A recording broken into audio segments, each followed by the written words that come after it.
I know there's a lot of y'all that's tight and y'all are hot still, and y'all are just like, this guy is with this Jesus nonsense. This guy's with this God nonsense. Listen, one of the things that hurts my heart the most is that I was in that position. I was the one that hated Christians. I hated Christians. I was against it because I grew up in the church, and then I had my hurts, and I was vehemently against God. So I know, bro, like I can't even blame you. What I can blame you for is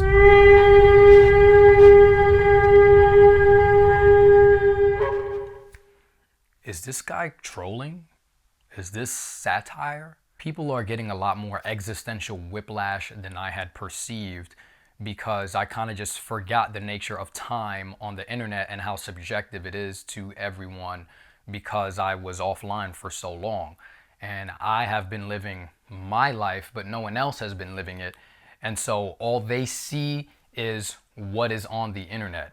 So my disappearance to them is sort of a blip on the map, whereas me, it's a full 4 years of lived experience. So everything makes sense in my head. But to most people, seeing that I am now Christian, a dad and a husband, they're getting their wigs blown back. For those of you that are confused, there is a long 2.5-hour testimony video on the Almonte Films channel, and it doesn't make me look good, okay? As soon as people heard the word God, they sort of tuned out everything else. And so they're asking a bunch of questions that are already answered in the video, or they just simply stopped watching the video because a lot of people do have traumatic experiences as it relates to anything revolving around God or religion, especially Christianity. People hear the name Christ and it is a stumbling block to them. And if you watch the full video all the way through, it still doesn't make me look good. I know this. I spent quite a bit of time, you can see the dates at the bottom of the videos, doing this. I think it's funny that when I was anxious, I was depressed, I was dissociated, I was doing and saying all of these crazy things on the internet. And no one ever said that I need therapy or that I was going crazy to seek help. But now that I am whole, full, sober-minded, not doing drugs, not drinking, and because I proclaim the name Christ, people are saying I'm having a manic episode, that I need to go to the psych ward, that I've gone crazy. We've lost him. I know that nowadays everyone just throws around these psychological terms, but a manic episode doesn't last that long. If you look at the dates on the videos, you can see that everything and how I said it and what I said was very calculated, and I'm very aware and conscious of how I'm saying these things and what I am saying. So I know that it doesn't make me look good.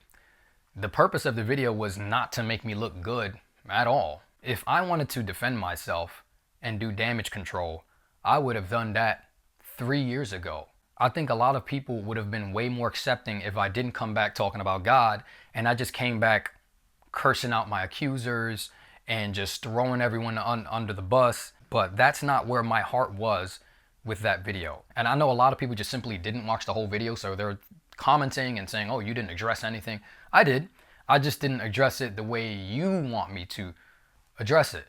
And I feel that. I get it. It must be very disappointing after all of those years to think that somebody's going to do one thing and it completely it's a complete 180 from who I was, and it's a complete 180 from who you expected me to be or what you expected me to say. So all in all, the purpose of the video was not to defend myself. I have an advocate with the Father. Here's the fact of the matter. We have all had lies told about us. We've also had truths told about us.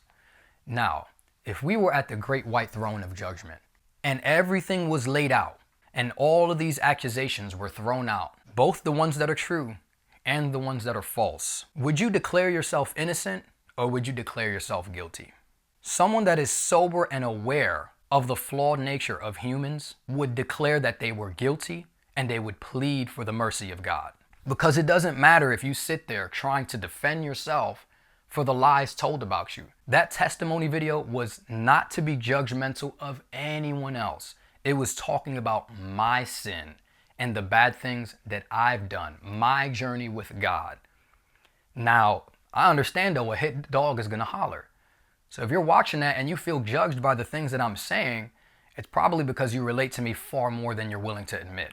So you have to think, if I wanted to defend myself, I would have done that 3 years ago. If I wanted to do damage control, I would have done that 3 years ago. But that's me in my mind. I also had to sit and ponder as to why, how I was perceiving things, other people didn't perceive it that way. And it's because there's genuinely people that just found out about the allegations days or a week before I dropped that testimony video, or didn't even find out until I said something in the testimony video. So the way time is so subjective emotionally to people is it looks like, oh, this is his response to the allegations, he's gonna jump. But it's not, right? It's been 3 years. My response, if it was really to address in full detail everything, that would have been happened. This is talking about what happened over the span of 4 years with the context of my entire childhood. And so, yeah, it looks like I didn't address the allegations because the allegations are a small blip, but a huge cataclysmic part of the arch and trajectory of my life coming back into God. So it was important. I had to say something about it. I couldn't just never mention it. But then also, as it pertained to the video and the purpose of the video, it wasn't to defend myself or to make any kind of legal claim against it or to try to vindicate myself. God's purpose with me isn't to defend myself nor to vindicate myself. But I understand how it looks to people that just found out about it, where it's like, this is just a red herring and I just threw this out there as a defense from the allegations. So that's why we can't be on one accord, but we're in a dissonant chord full of tension and no resolution. Nonetheless, a dissonant chord still has harmony.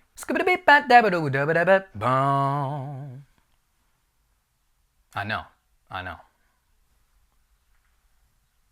So, Mr. Alive, are you not the realest ninja alive anymore? Unfortunately, no. Ninjas lurk in the shadows, and now I've been set as a light on a hill. And I'm not non-binary, but don't get it twisted, I'm still a bad bishop. And yes, I am a dad, so you're gonna get dad jokes. I'm just gonna be transparent. But I'm not a transparent. So what is Ray Ro Show gonna be? Haven't figured out a name for it. Maybe it'll be Ask Almonte or something. I'm still gonna do something similar to kind of how I was doing things, where I was talking about social subjects, but I want it to be a little bit more personal. So there's going to be an Ask Almonte. I've been getting a lot of emails with people's testimonies and whatnot. Continue sending them. I would like to address certain personal issues that people may have or questions that they may have in their walk with God or with religion, and just like general questions about Christianity that are more personal. You know, I'm not like a theologian getting up on here pretending like I have an authority on scripture, but just general guidance the way I used to. But now it's centered around Christ and the mind of Christ. Initially, the testimony video wasn't a comeback video. It was more like a drive-by shooting or like a fly-by nuke, because I know a lot of people were worried. A lot of people were confused. And I wanted to at least give my testimony. That is something that God has called all of us to do. We are to give our testimony. We are to evangelize. And if I had this entire fan base on here, I have to come and do the healing work of confronting the old man and telling people, hey, like, y'all could join me on this journey, but if you don't want to, you don't have to. And it doesn't have to be right now. You know, this is not for me to convince anyone of anything, but just giving you a testimony. And like I said, it doesn't make me look good.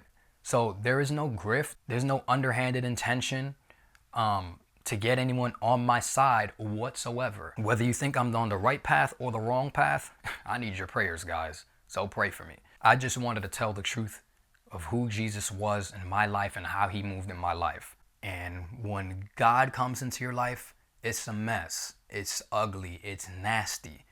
To tell your testimony is not a proud thing. We cannot boast of anything that we've done by the works of our hand, but the only thing that we can boast about is that we are saved and our name is written in heaven only by the grace and mercy of Jesus Christ. And I honestly did not feel comfortable doing what I've seen a lot of YouTubers do, and no shade, but it happens. People get saved and they run to the internet and they just start debating people, calling people heretics and doing all types of stuff. That's not what this channel is about to be about. I am open to rebuke, concerns, criticisms. Email me. Do what the Bible says. If someone is in error, you come to them in private. And then if they don't listen, get a witness of one or two. And then it escalates and it escalates, right? This whole culture of coming online and starting to call people out, where Christians are partaking in the worldly call out culture because somebody got a secondary theological concept wrong. That's not it, buddy. That's not Christ. I'm here to help people, and if I say something in error, I am open to rebuke, and I am under the guidance of elders. I'm not somebody that just says, oh yeah, I'm a Christian, I don't need to be going to church. I just got my own personal relationship with God. I don't answer to nobody, because God put elders on this earth so that we can guide one another. One hand washes the other. Iron sharpens iron. And salvation does come through the church, because it is the church that preaches the gospel. And I know some of y'all are thinking that I'm Catholic. I'm not Catholic, but Christ uses his church to evangelize the nations. I have a high reverence for teaching.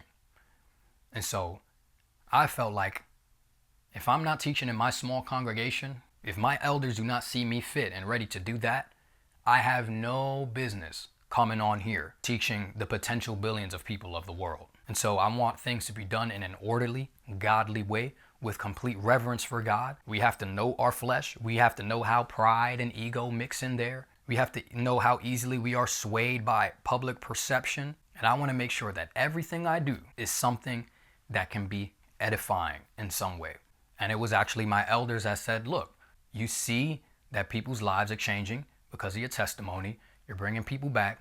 Keep using that. Give people words of encouragement. Yes, you're young, but it's really good for you to go online and keep talking to people about God. Give them some guidance and encouragement so that they can get to know God for themselves too.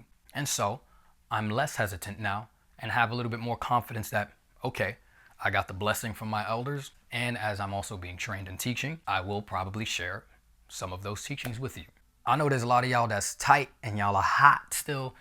And y'all are just like, this guy is with this Jesus nonsense. This guy's with this God nonsense.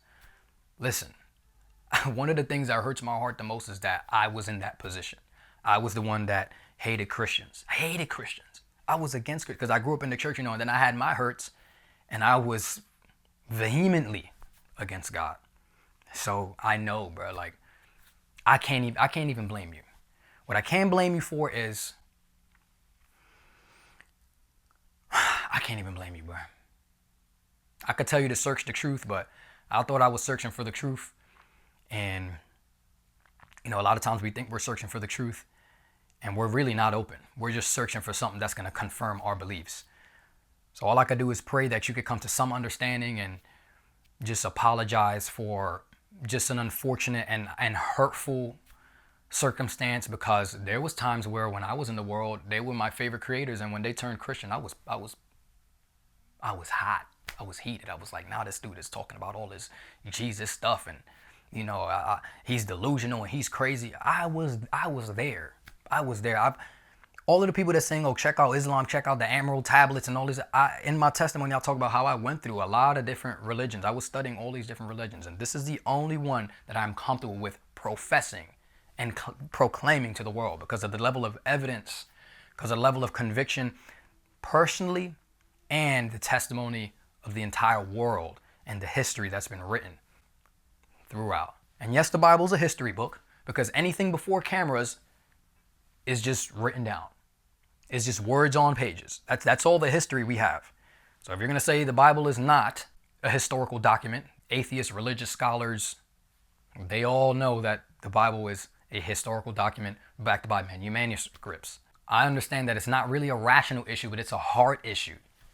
If you truly want to understand why I have went this way, why this so-called wise and smart, intelligent person has now become a fool for Christ, if you want to understand, you have to have an open heart. You have to be honest with yourself. Am I willing to forgo and forget everything that people have said about Christianity and Christ and the church, the good things and the bad things, and just try to discover for myself, what is it about this Jesus guy that is such a big deal that his followers went from a persecuted minority that has tried to get snuffed out so many times to now it's the majority religion of the entire world, and it's being preached to the nations. What is it about it? That's all I can say to you. That you have to take an honest and open heart look at these things. Because I had an open heart when I looked at Buddhism and Muslims and the things that atheists would say. I had an open heart on trying to understand those things. in order to come to the truth of who Christ is.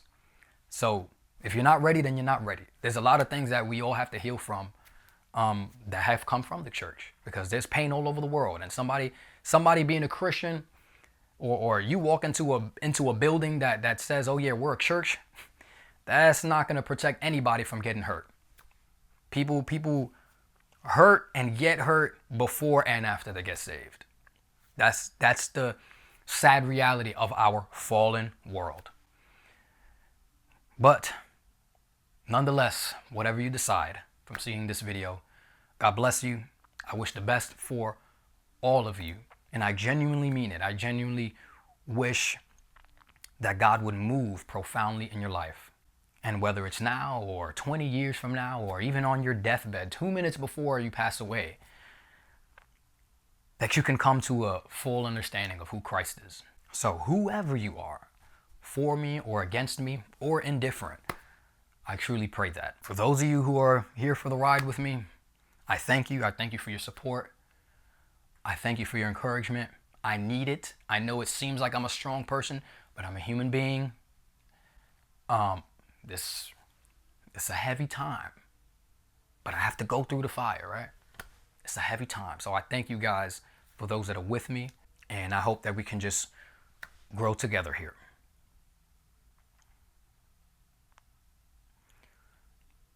Lord, I thank you and I exalt you.